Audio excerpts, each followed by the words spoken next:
So, hey y'all, my name is Avery. I go to Guilford. I'm in the class of 2023 and I use she, her pronouns.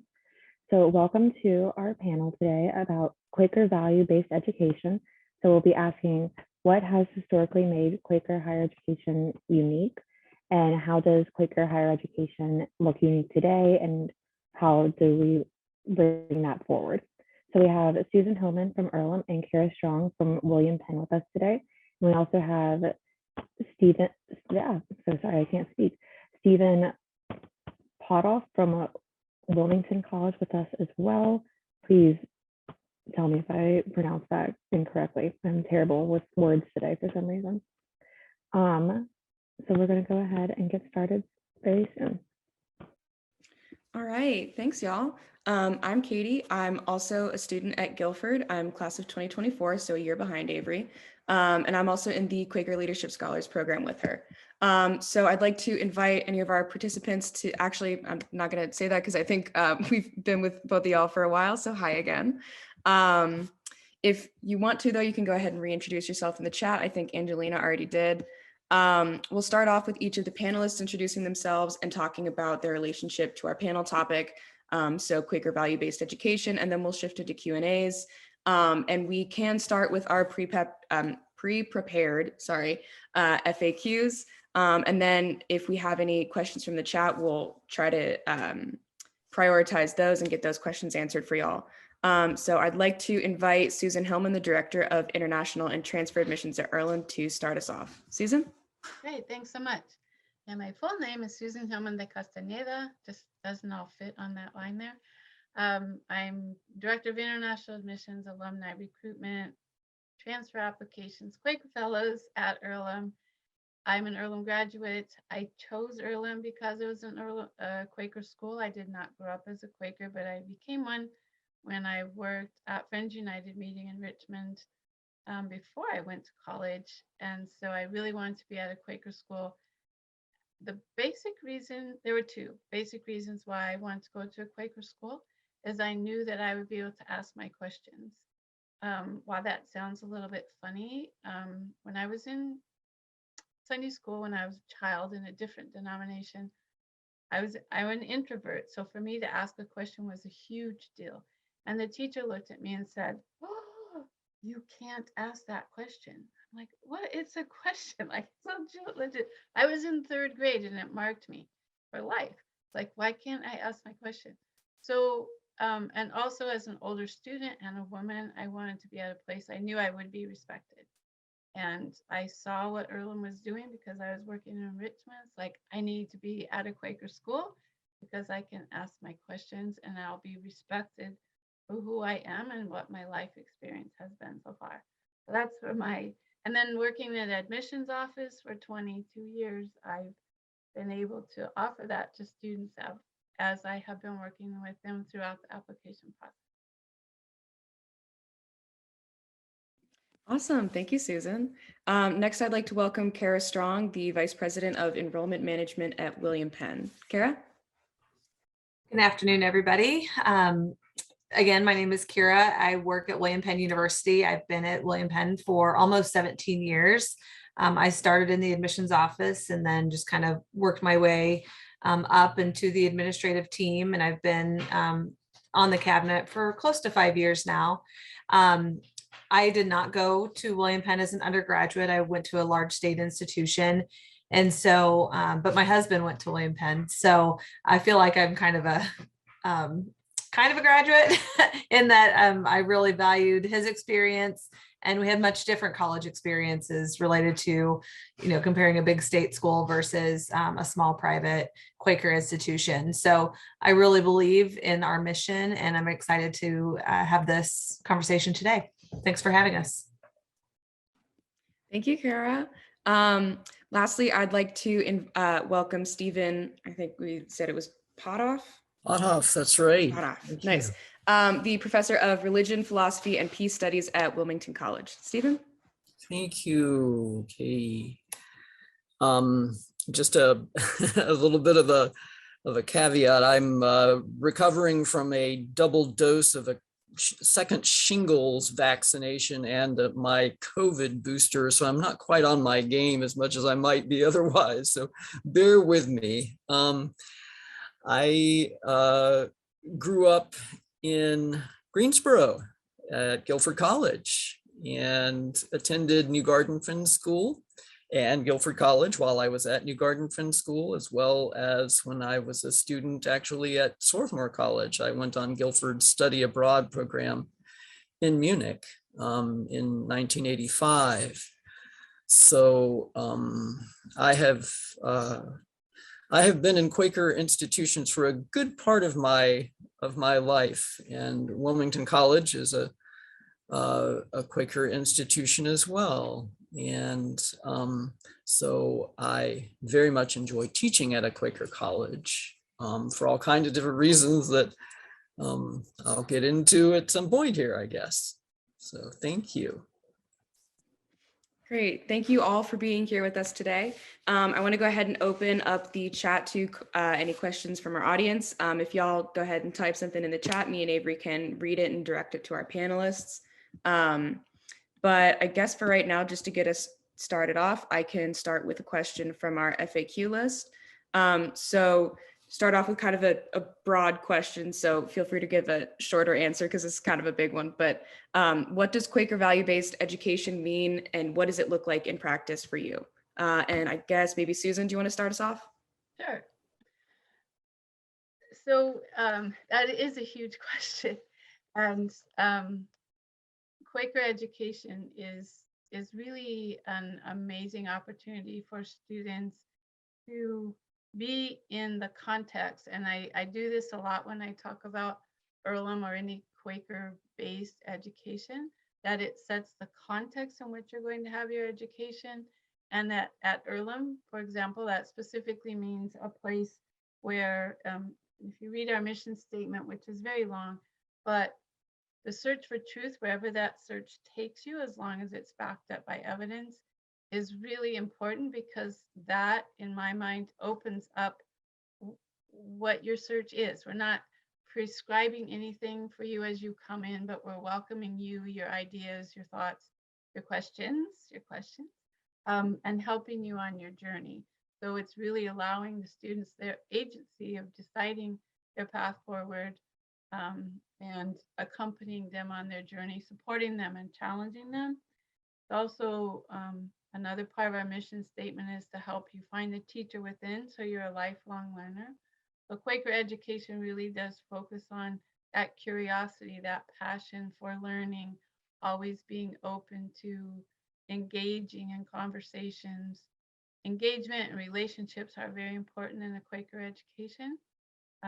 Thus first names for professors, so you have that real opportunity to have this kind of relationship instead of this one, and that allows students to feel valued and respected. And then the last part of our mission statement is forming moral leaders for the future. That's the wording in our mission statement, but students who care about what's right and what's good and working for that, and really shaping their life goal around making a positive contribution to the world. So in short, I'll just leave it at that to start with. Perfect, thank you. Kara, would you like to answer the same question? Sure. So at William Penn, we really take to heart the idea that there is value in every person, and really meeting students where they are, and then helping them pursue opportunities that they want to go after, or maybe even open doors to them that they didn't think were possible or even know existed. So that kind of relates back to our mission statement. We use opportunity for education is a key phrase in our mission statement, along with Quaker principles of simplicity, peacemaking, integrity, community, and equality. And really all of those items are woven through everything that we do in the classroom, co-curricular, and in decision making. So again, huge question, condensed answer, but that there is value in every person really directs a lot of our conversations and discussions. Perfect. And the same question for you, Stephen.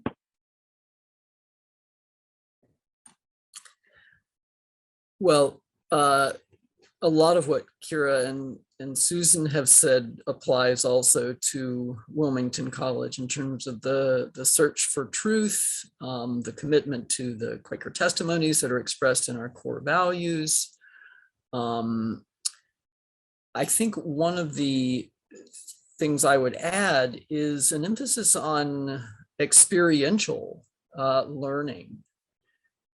Ever since I was growing up in New Garden Friends School and on the Guilford campus, the opportunity to travel, to go to DC, to participate in various kinds of experiential learning was really key, was really very important for me. And one of the things that drew me to Wilmington was that Wilmington also has that same experiential emphasis. And of course, the emphasis on the value of every person. But the experiential emphasis is I think, really an important dimension of Quaker education. Not to say that other colleges don't do experiential learning, but Quaker education is informed by the testimonies to a degree that I think it makes it unique. So. Perfect, thank you. All right, so for our next question, we want to ask, how does your school's Quaker history make it different from other colleges? So that could be with the founding of your school or current day affairs at your school, just anything along those lines. So we can go ahead and start with Kara. Sure. So William Penn University is located in Oskaloosa, Iowa. We're a pretty small town, about 10,000 residents live here. And our campus brings diversity to our town that otherwise we would not experience in this area of our state. And quite frankly, small town Midwest. And so that diversity of students, whether it's geographic diversity, religious diversity, racial diversity, socioeconomic diversity, that really is kind of the cornerstone of who we are and what we offer to our community within and then to the community at large. And that makes us a lot different from other private schools in Iowa. We are one of the most diverse campuses, even compared to the large state schools in our state. And that provides a really unique experience to our students because they get to interact with people that they wouldn't normally interact with on this type of scale. So we have about 1,000 students. So when you're sitting next to a student from Rwanda and sitting next to a student maybe from Philadelphia or wherever the case may be, they've likely lived a life a lot different than yours. And there's so much to be learned in that type of atmosphere. And I would say, that goes back to our Quaker heritage for sure. And that's kind of our present day, how that's represented on our campus and how we learn and move forward together. Great. So the same question for you, Stephen. Sure. So Wilmington College was founded by Quakers in 1870. It's located in Wilmington, Ohio, about an hour and a half from Richmond, where Earlham College is located. And there are a lot of things about Wilmington that are unique, both among other liberal arts colleges, but also even among Quaker colleges. Certainly, Wilmington has this kind of testimony or values-based emphasis on that informs our experiential learning opportunities. So we take students to Washington, D.C. to lobby at FCNL. We take students down to Costa Rica to visit the Quaker community in Monteverde, and many, many other opportunities that we offer. But one of the things that kind of makes Wilmington somewhat unusual among Quaker colleges is that we offer an agriculture major. It has traditionally been conventional agriculture, but it's been moving for a while now in the direction of sustainable ag. And so Wilmington actually is the only other college besides Ohio State, the enormous university that offers an agriculture major in Ohio. So it makes it somewhat unusual among Quaker colleges for that reason. Great, thank you. And Susan, the same for you. Okay, great. Thanks so much. Earlham has also, well, we were founded in 1847 by the Quakers to provide a guarded education to young men and women. It started out as a boarding school and then became a college. And the guarded education part of it sort of morphed into really being open to the world. And we've had international students on our campus. The earliest one that I know about graduated in 1893, was a student from Japan. And we've had a very intense focus on bringing international students to Earlham College to give them the opportunities for education and also enrich our environment, much like Kara talked about, so that people could be in a room with students from Yemen and Mauritius and the Maldives and places most people have to look up on a map. But we work really hard at bringing the world to Earlham so our students can go out into the world. We have a big emphasis on study abroad programs or off-campus study programs. If we could require it, we would, because we really think that type of experiential experience, that is so important to students' understanding of the world and finding their place in it. We also were one of the early schools that had offered interdisciplinary programs. So again, seeing how the world is connected. So programs such as international studies, peace and global studies, it's a really big program at Earlham. Other interdisciplinary programs recognizing that most things are interconnected, so let's let students study that, and offering actually applied minors, sorry. So you can do a minor across disciplines, so anthrozoology, law and social justice as a minor. And then about 7 years ago, we had 2 Earlham graduates give the college $7 million to ensure that every student could have an internship. So since most internships are not paid, the college will guarantee every student up to $5,000, again, to have that experience as they're going through college, to help them discern their life path forward. And all of those are all of those ways of engaging. So one of the phrases I use a lot when I talk about Quaker education is creating space, which Quakers do in their meeting for worship and open worship, but in an educational setting, creating the space for engagement, involvement, trying things out, discussions, all of that. So it's a little bit about what Earlham offers. Great, thank you. I think our next question is maybe to apologize for the fact that my first question was so big and broad. Just short and sweet. How many of y'all's students at each of your schools are Quaker, like maybe percentage wise or whatever sort of numerical value is easier for you to express? And I guess we can start with Stephen this time. Sure. I don't know the exact figure, but I think it's probably about 5 to 10%. We are in a historically pretty strong Quaker area here in Southwest Ohio. And so we do get Quaker students who come from the local area and come to Wilmington College. And we have a Quaker student, Quaker Leader Scholar group and things of that nature. So. Great, thank you. Susan, is it okay if you go next? Sure. About 6% of our students and our faculty and staff are Quaker. And we also have a Quaker leadership program called Quaker Fellows on campus. Great, thank you. Kara? About 6 or 7% or so of our faculty are Quaker. I just checked and we have 2 Quaker students right now of our campus of about 1,000. Overall, we have 32 different religions represented on our country on our campus. So it's a pretty diverse group of students, and our campus minister offers services to all students. So that's pretty great.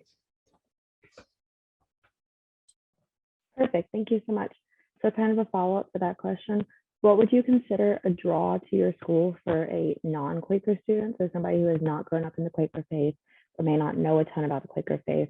What do you think would draw a student to your school? So we can start with Stephen again. Well, most of our students are not Quaker. Many of our students first learn about the Quaker tradition, Quaker faith, when they arrive. Certainly the experiential learning is a draw for many of our students. That kind of not just experiential, but hands-on learning has always been very important at Wilmington. And many of our students who come to Wilmington never having heard of Quakerism even end up going on lobbying trips to Washington, D.C. or down to Costa Rica. So there's a lot of freedom to explore if you're ready to do that. Wilmington offers many opportunities in that regard. So Great. And Kara, for you? I would say our experience is very similar in that most students that come in do not have a strong understanding or even know of the Quaker faith. And so part of what our curriculum does is it does weave those Quaker principles into all of our coursework and co-curriculars. So even if they don't directly understand that it is a Quaker influence, they are experiencing that very naturally. And then we also have a course that is required of all graduates, a Quaker Values course. So again, that does bring that information to all of our soon-to-be graduates so that they have that as well. And, you know, like I said earlier, really the diversity in any way you can slice it on our campus, and the way that we have open communication and an open space for our students really all kind of lends itself to that Quaker experience. Great, thank you. And Susan? I have heard students who are not Quakers say, kind of after their first year at least, well, wow, I really like it that you have principles and practices and not creeds, because in many other religious affiliated institutions, there's a creed and you're supposed to follow that, and there might be required mass or required church services or something. That's not the case at Earlham. And the principles and practices are ones that most students already hold, at least an understanding of respect for persons, simplicity, commitment to peace and justice, integrity, and community. And so as they move through their time at Earlham, they're understanding like how that can really benefit them, their work in the classroom, their work outside of the classroom. They use the principles and practices to hold us accountable when we mess up about something, like this didn't go the way it should. Look at this query, like, can we talk about it? And we've heard reports back as students move into graduate programs and into the work. They'll let us know, like, oh my gosh, like not everybody takes a moment of quiet before big things happen. I mean, they come to really appreciate those moments of reflection and care for other people, and learning how to listen carefully, but also share their ideas in a very in that context that we've created for them. So while for some students it's all new, it is very accessible to students even from different faiths. So we have students from all over the world. So they say, oh, that I can still relate to that. That makes sense to me. Great, thank you all. So Kara touched on this a little bit, but at each of y'all's schools, how do you feel like your Quaker values inform the different academic offerings that you have, and how do you think that your students see those values come out in the different courses that you offer? So Kara, would you be okay to start with that?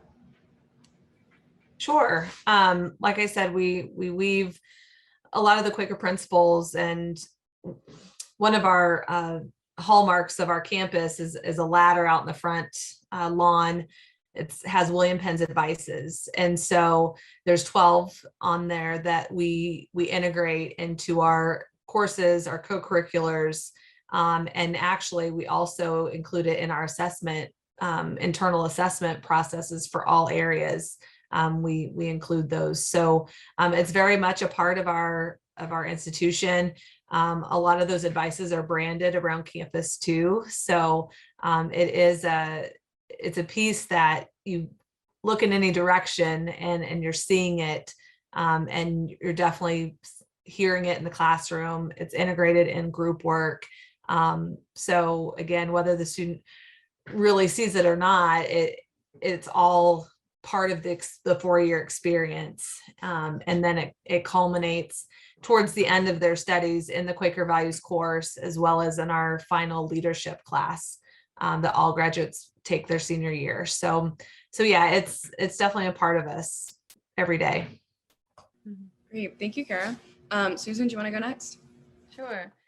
Much like what Kara was just saying, we have during new student orientation, well, before that, we actually send out the principles and practices document for the students to read over, which explains each principle and then has queries. So they're introduced to what queries are. Then during new student orientation, there's several sessions about our principles and practices and how we strive as an aspirational community to live according to these principles and practices. What do you do when you feel like we're not living up to that? And every 4 years, we update those. We just went through that process this year so that it really reflects the current community on campus. And things like are woven throughout our experiences. Many professors start their classes with a moment of quiet. Everyone's on a first name basis, so not using titles on campus.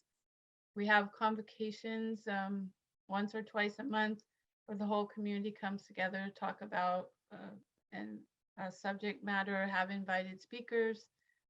We do have a moment of quiet before that as well.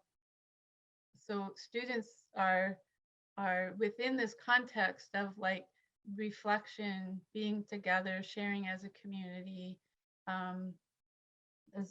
All of the clubs and organizations are student initiated so that they have a voice in what they have available on campus. Also, there are students on every college committee, including the faculty interview and search committee. So students are part of the governance of the college. Students, their board of trustees observers, those ways that students can be involved in governance of the college, which is really important to them. And they're free to propose anything that they want, a coffee shop, an equestrian center. We really listen carefully to student voices so they're part of the community. Great, thank you so much, Susan. Stephen, do you want to take that question too? Sure. Again, a lot of what other folks have said applies to Wilmington as well. We are on a first name basis. We open many of our classes. Certainly I do that in my classes, often with a moment of silence. Students are involved in the governance of the college. The programs that I support in peace studies and in religion and philosophy offer courses in which students engage with the core values which are based in the testimonies. of the college in a variety of different ways. And so Wilmington does not require you to take a course in Quakerism or in religion and philosophy or anything like that, but we do offer that, and so people can investigate as they feel so moved the Quaker tradition.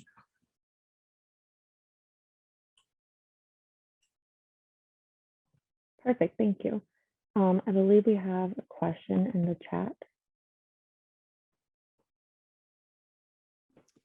Yeah, so question from the chat is, if my student has attended a Quaker high school for their 4 years, is their orientation at a Quaker college going to be different than that from students who have not gone to Quaker schools? And that can go to anybody, I guess, who feels like they have a good answer for what that's like at their school. Are you referring to like new student orientation sessions or? I think that is what the question is talking about. Yeah, like I guess orienting them to specifically a Quaker college. So we would, we have new student orientation. All new students attend the same sessions, international students alike, and then we spread out the international orientation over the rest of the semester. So we would actually probably rely on those students who've been at Quaker high schools to help us underscore what we're saying about how a Quaker education can be beneficial and enriching to a student's life, and the practice of that. So using first names, having a moment of silence. And this particularly comes into play in the dormitories, which would be new unless the student's been at a Quaker boarding school, but helping live out those testimonies in the dormitories where, as you might imagine, there might be conflict arise between roommates or things that are going on. So modeling for others, not that it's a requirement, but oftentimes they're good role models of how do you approach conflict or difficulties. And of course we have RAs and all of the housing people there to help. But at that level where it really plays out a lot of times, helping students understand how to get along, how to listen carefully, how to share your ideas in respectful ways and listen to other people.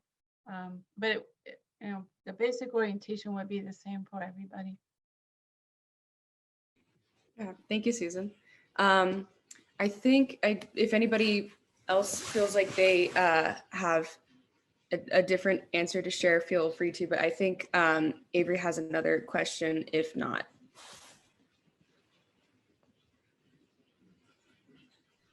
Yeah, we can just go ahead and get back into our FAQs. So the next question we have is, how do graduates of a Quaker-based education bring those values into their professional pursuits? So the spices, the different values that they are taught at Quaker schools, how do you feel that those are brought into a more professional setting? So we can start with Kara.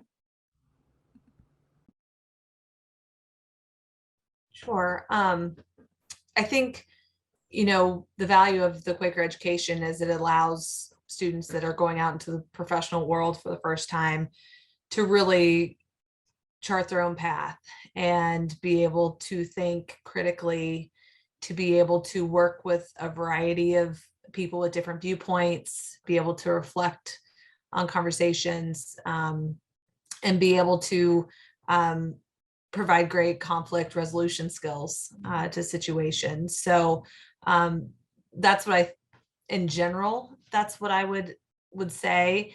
I also think that our students leave with a great appreciation for diversity and equality and making sure that others' voices are heard and that people are represented in the workplace. And again, when you experience that over 4 years, it becomes a very natural to want to be inclusive of others when you reach that professional setting.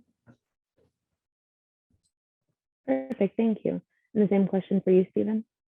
I 100% agree with that. And we hear that back a lot from students as they're going into their graduate programs or into the workforce or creating their own business, that they are often the ones who say, oh, but wait, we haven't heard from this person over here, or it's important to listen respectfully to the opinions that are being shared and you have a chance to offer yours.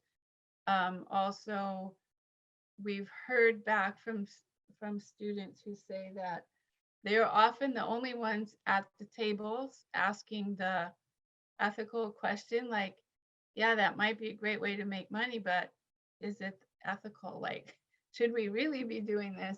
And we had a group of entrepreneurs come back to campus for a reunion, and Monty Snyder, who's a Quaker professor, was leading it, and she said the students the graduates sat down at the table and they like took a deep breath all together and said, oh, it's finally nice to not be the only one asking the ethical question at the table.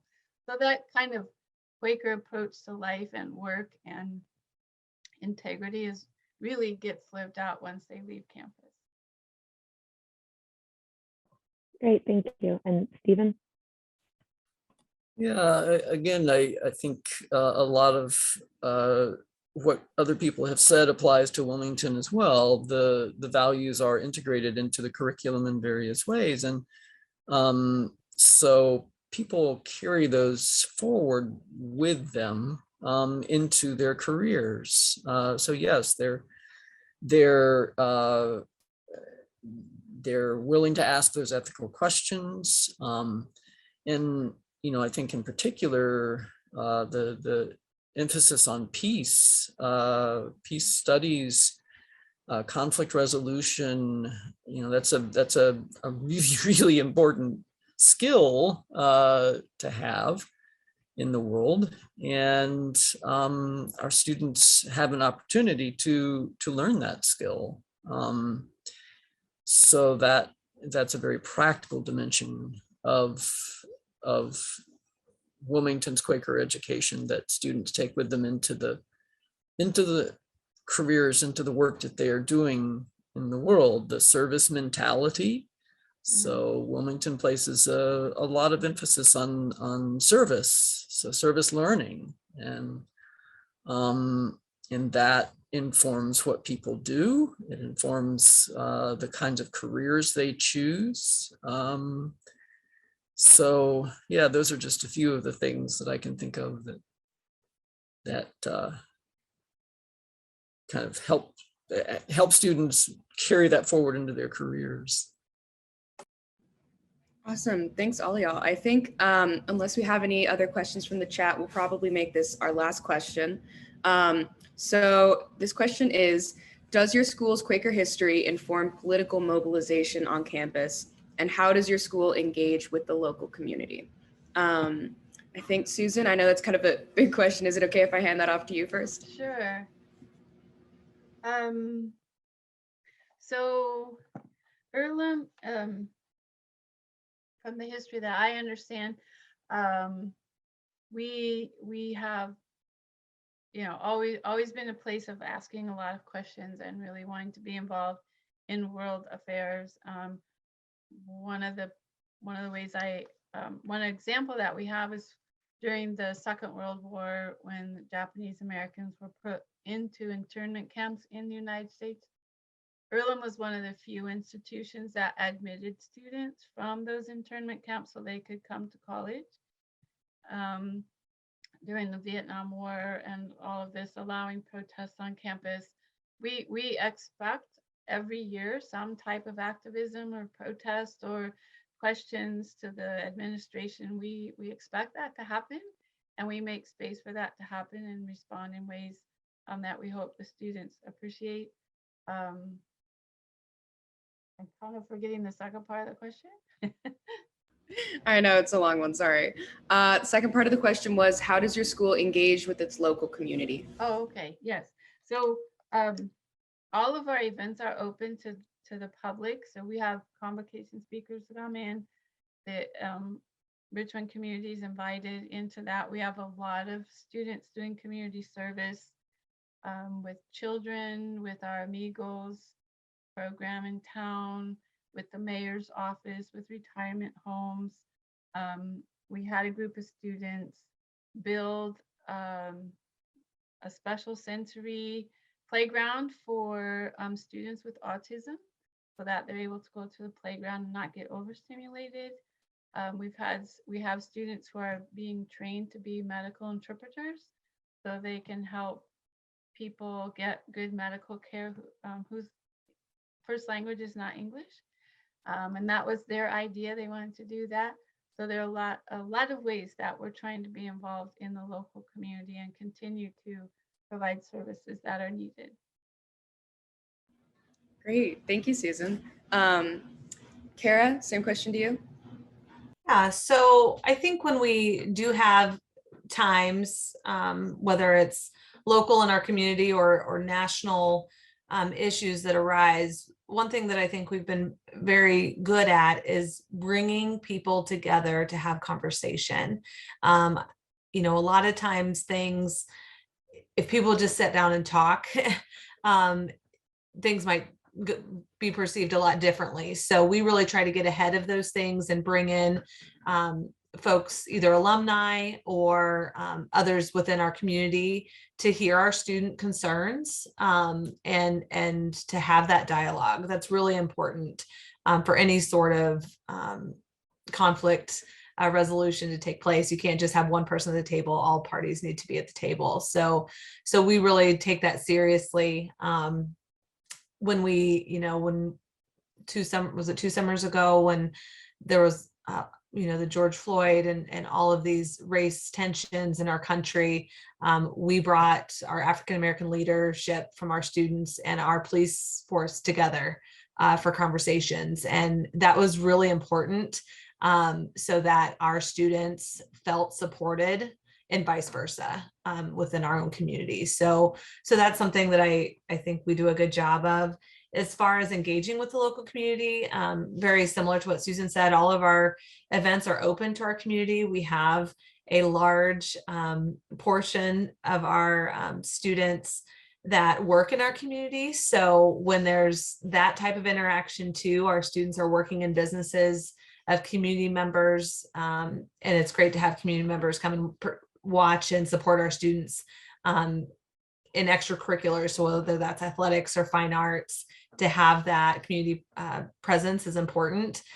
We also have a Penn parent program that's been pretty successful, where we invite family households in our community to adopt a student and really include them in things they might be doing as a household, whether that be, you know, having them over for a meal once a month, or coming to campus to have lunch in the cafeteria with them, or going to each other's soccer games, you know, whatever the case may be. So it helps build a bridge that way within our community. We have several board of advisors that are community members that come on campus and do different events for our students, you know, goodie bags at finals time, or a chili cook-off in the cold winter months. So it's important to have those face-to-face interactions so that our students feel supported by and welcomed by our community. Great, thank you so much, Kara. Stephen, same to you. Yeah, Wilmington has a long tradition of activism. And so in addition to FCNL and service projects of various sorts that I've already mentioned, we also house the Peace Resource Center, which contains the largest collection of materials related to the atomic bombings of Hiroshima and Nagasaki outside of Japan. And that is really a very, very important part of our campus. Students have taken trips to Hiroshima and Nagasaki and have worked closely with the director of the Peace Resource Center, Tanya Moss, to digitize the collection a few years ago. And so there is a very strong tradition of activism at Wilmington. the town of Wilmington is a small rural town. It has 10 to 15,000 people in it, and the town of Wilmington is quite different as a result of having a Quaker college in it. But we have a great deal of interaction with the community, the surrounding community, through internships, through, again, community service, through all kinds of things. We are in one of the epicenters of the opioid epidemic in the Midwest, and so students have an opportunity to, in various ways, engage with that issue. So there are a lot of different ways in which the college intersects with and works together with community leaders, community businesses, and students have those opportunities. So. Perfect. Thank you so much. So thank you all for being here today. If we don't have any final questions, we're going to go ahead and close with a moment of silence. So we'll go ahead and start that now.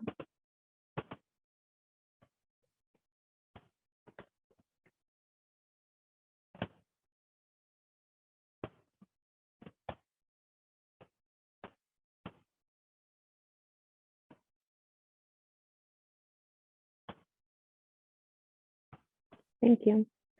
And thank you all for being here today for this panel. Thank you to our panelists, and thank you to our guests for being here. Yeah, thank you so much, Stephen, Kara, Susan, and thank you, Avery and Katie. And thanks for everyone for joining us. So appreciate your words and hearing about, the different opportunities in Quaker education at your different schools and imagining campus life. So huge thank you, really deeply appreciate it. And if you have anything to add, you're free to do so. Check out, keep an eye out for these videos to be emerging on the POAM webpage.